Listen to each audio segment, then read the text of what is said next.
Bismillahirrahmanirrahim. Assalamualaikum warahmatullahi wabarakatuh. Alhamdulillahi rabbil alamin. Assalatu wassalamu ala asrafil anbiya wal mursalin nabiyyina Muhammadin wa ala alihi wa sahbihi ajma'in, amma ba'd. Pertama-tama, marilah kita panjatkan puji syukur atas kehadirat Allah Subhanahu wa taala.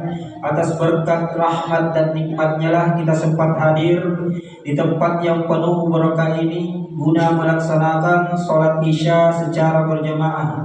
Insyaallah akan disusul pula sholat sunnah tarawih dan witir secara berjamaah.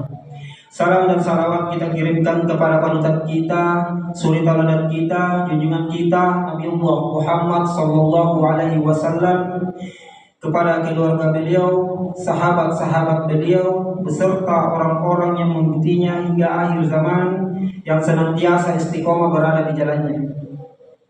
Jemaah yang dirahmati Allah Subhanahu wa taala, adapun kami panitia amal Ramadan Masjid Uwais Al-Qarni akan menyampaikan beberapa hal, yaitu saldo kas operasional Masjid Uwais Al-Qarni pada malam kemarin sebesar 3.902.900 rupiah. Adapun pemasukan isi kotak infak pada malam kemarin yaitu sebesar 263.000 rupiah. Adapun pengeluaran transportasi mubalik pada malam kemarin yaitu sebesar 200.000 rupiah. Jadi total saldo kas operasional masjid saat ini yaitu sebesar 3.965.900 rupiah. Disampaikan bagi jamaah yang ingin berdonasi untuk program Uwais Berbagi, bisa jamaah tulis keterangannya di amplop. Begitu juga bagi jamaah yang ingin berdonasi untuk pembangunan masjid, bisa jamaah tulis keterangannya di amplop. Kami selaku panitia Uwais Al-Qarni mengucapkan terima kasih banyak kepada Bapak dan Ibu yang telah menginfakkan sebagian hartanya. Semoga Allah Subhanahu wa taala membalas berlipat ganda pahala dan rezekinya. Amin ya rabbal alamin. Dan insyaallah ia akan membawakan konsumsi buka puasa pada esok hari, yaitu keluarga Bapak Nasir Mahmud, keluarga Ibu Haja Hamsiah, keluarga Bapak Muhammad Nur, keluarga Ibu Haja Bungatang. Alhamdulillah, kami panitia amal Ramadan Masjid Uwais Al-Qarni mengucapkan terima kasih banyak kepada Bapak dan Ibu yang telah membawakan konsumsi buka puasa di sore hari tadi. Semoga Allah Subhanahu wa taala membalas berlipat ganda pahala dan rezekinya. Amin ya rabbal alamin. Dan insyaallah yang akan membawakan ceramah tarawih pada malam hari ini yaitu Al-Ustaz Muhammad Riyadi SPD MPD. Sekian dari penyampaian kami. Mohon maaf bila ada salah kata yang kurang berkenan. Billahi taufiq wal hidayah. Wassalamualaikum warahmatullahi wabarakatuh. Kepada Bapak Ustaz kami persilakan.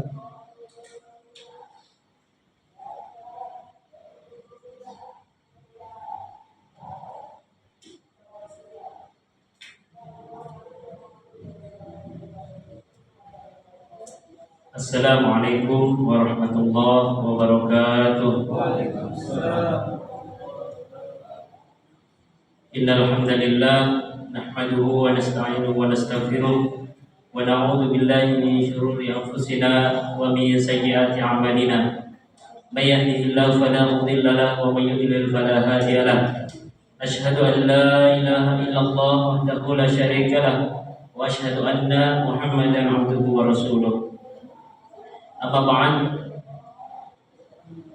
Bapak-bapak, ibu-ibu jamaah salat tarawih yang berbahagia, sebagaimana tema yang telah ditentukan oleh pengurus Masjid Uwais Al-Qarni, tema pada malam hari ini adalah berkata yang baik atau lebih baik diam. Bapak Ibu jamaah salat tarawih yang berbahagia, perkataan yang baik tentunya harus kita jaga, sehingga pentingnya daripada perkataan baik, yakinnya daripada apa yang harus keluar dari ucapan kita, tatkala kita ragu tentangnya, maka disitulah Nabi memerintahkan untuk diam. Artinya ketika kita ragu, tidak yakin, tidak bisa menjaga daripada ucapan kita dari jaminan kebenaran, maka yang Nabi perintahkan adalah diam. Tentunya hal ini telah diterangkan oleh hadis Nabi Shallallahu Alaihi Wasallam yang sangat populer diriwayatkan oleh Imam Bukhari dan Muslim. Man kana yu'minu billahi wal yawmil akhir falyaqul khairan aw liyasmut. Barang siapa yang beriman kepada Allah dan hari akhir, maka berkatalah yang baik atau lebih baik diam. Hadis ini memiliki lanjutan uraian rangkaian wasiat Rasulullah SAW. Lanjutannya adalah "Waman kana yu'minu billahi wal yawmil akhir falyukrim jarahu." Dan pula barang siapa yang beriman kepada Allah Subhanahu wa taala dan hari akhir, maka muliakan tetangganya. Kemudian di akhir teks Nabi SAW berwasiat kepada kita semua, "Man kana yu'minu billahi wal yawmil akhir falyukrim dhaifahu." Hadis yang secara sosial cukup lengkap. Perintah untuk kita menjaga daripada ucapan kita. Dan tatkala kita tidak bisa yakin terhadap kebaikan daripada ucapan kita, maka lebih baik diam. Karena diam itu lebih baik. Hubungan sosialnya dengan kelengkapan hadis Nabi SAW sebagai orang Muslim adalah orang yang beriman kepada Allah dan hari akhir, maka dia memuliakan daripada tetangganya.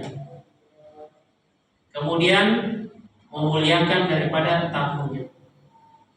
Bapak Ibu jemaah salat tarawih yang berbahagia, bahkan lebih spesifiknya Nabi SAW bersabda dalam hadis yang lain, "Al-muslimu man salimal muslimun min lisanihi wa yadihi." Dikatakan seorang muslim, muslim sejati adalah ketika orang muslim lainnya merasa aman dari ucapan dan tangannya. Artinya belum dikatakan sebagai muslim yang sejati kalau masih ada tetangganya yang khawatir, yang takut terhadap ucapan kita. Kalau masih ada tetangganya yang takut daripada tangan-tangan kita, tingkah laku kita. Sehingga Nabi SAW bersabda demikian,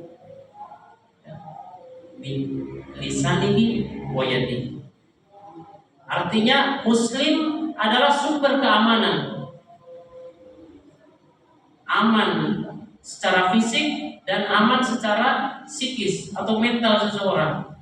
Itulah muslim yang sejati. Jamaah sholat tarawih yang berbahagia, terlebih lagi kita sekarang berada di bulan suci Ramadan. Terlebih lagi kita sekarang berada di penghujung bulan suci Ramadan, yang diantara tandanya kepastiannya adalah 10 hari terakhir ini diturunkannya Al-Quran dan terdapat malam Lailatul Qadar. Kemudian dampak daripada apa yang harusnya kita kumpulkan di bulan suci Ramadan, yang seharusnya kita sudah yakin terhadap amalan-amalan kita.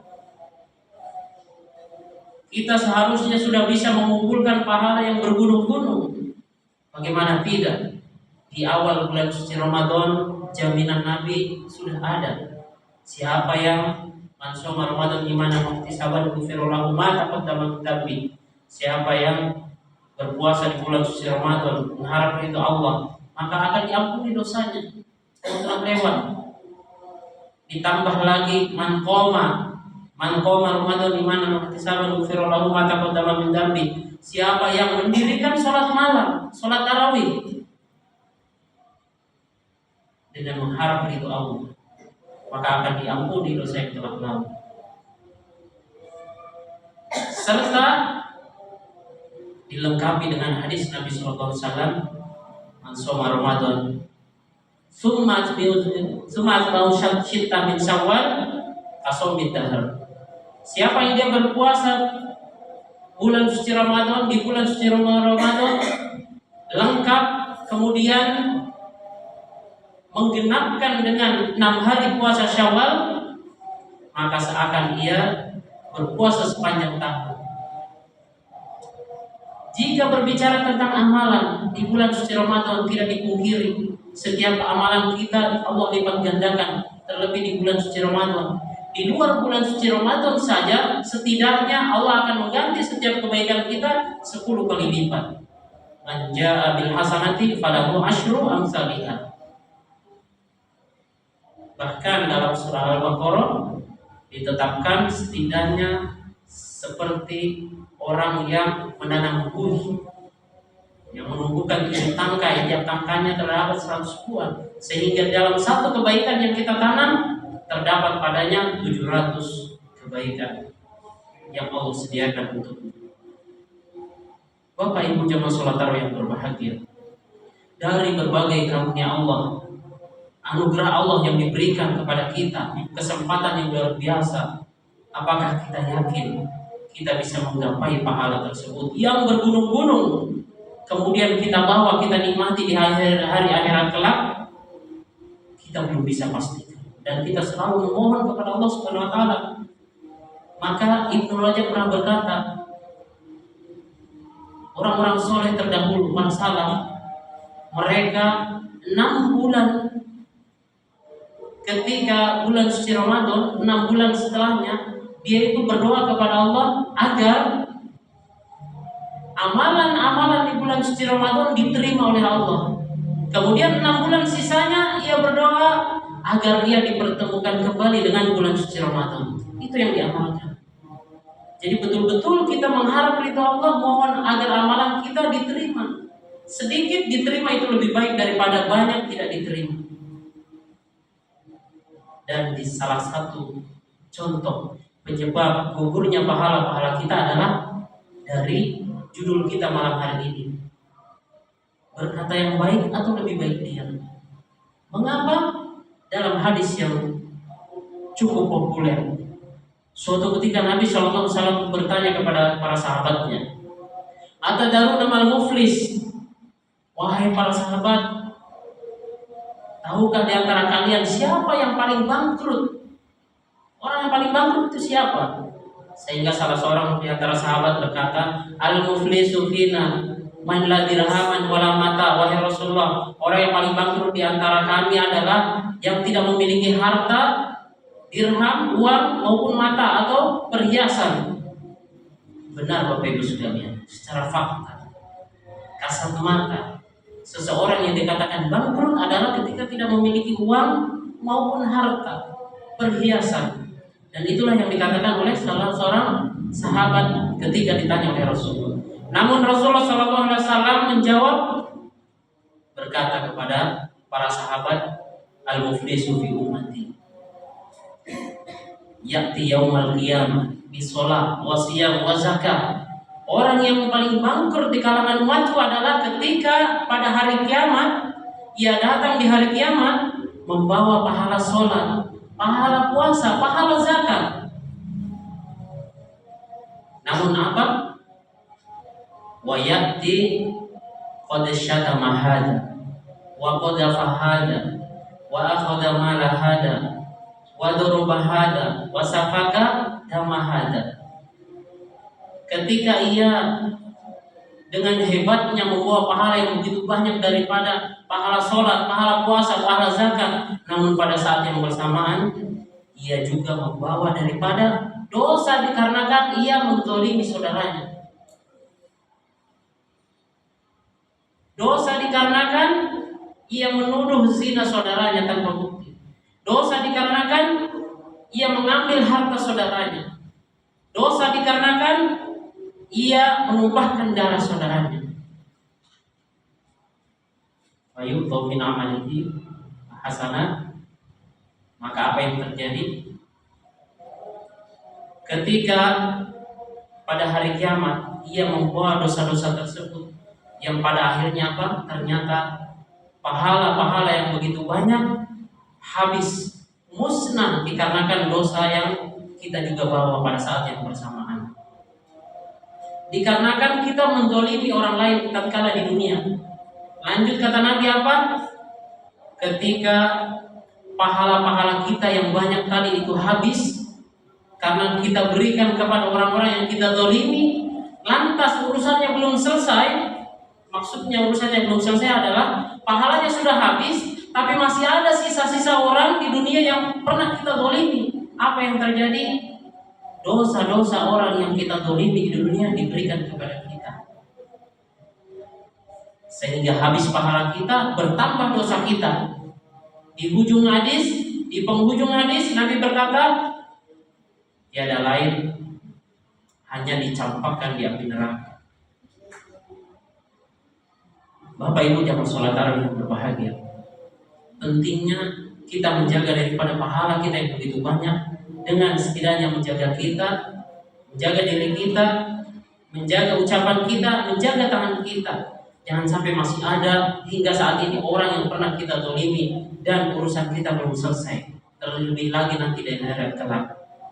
Dalam hadis yang serupa Nabi SAW dalam sabdanya juga demikian. Man lam yada' qawla zur wal amala bih falaysa lillahi hajatun ayyada'a ta'amahu wa syarabahu. Barang siapa yang tidak menjaga daripada perkataan zurnya, perkataan keji, perkataan buruk, dan dia telah terus melakukannya, maka tidak berguna bagi Allah ia menahan lapar dan hausnya.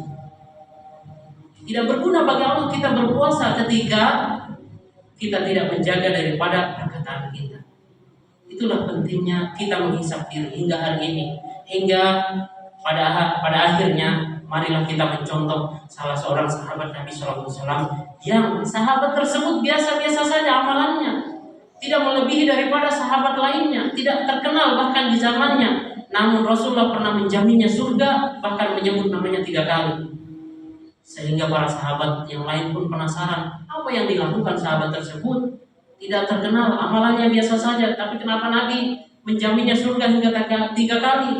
Salah seorang sahabat yang begitu penasaran meminta izin untuk bermalam di rumah sahabat tersebut yang dijamin surga. Saking penasarannya, ternyata apa yang dia dapati tidak ada sesuatu yang spesial yang dia dapati dari amalan sahabat tersebut. Sehingga ketika ditanya apa yang dilakukan, ternyata amalannya adalah ketika hendak tidur ia memaafkan seluruh kesalahan umat manusia, membersihkan hatinya daripada sifat iri dan dengki kepada saudara-saudaranya. Bersih, benar-benar bersih.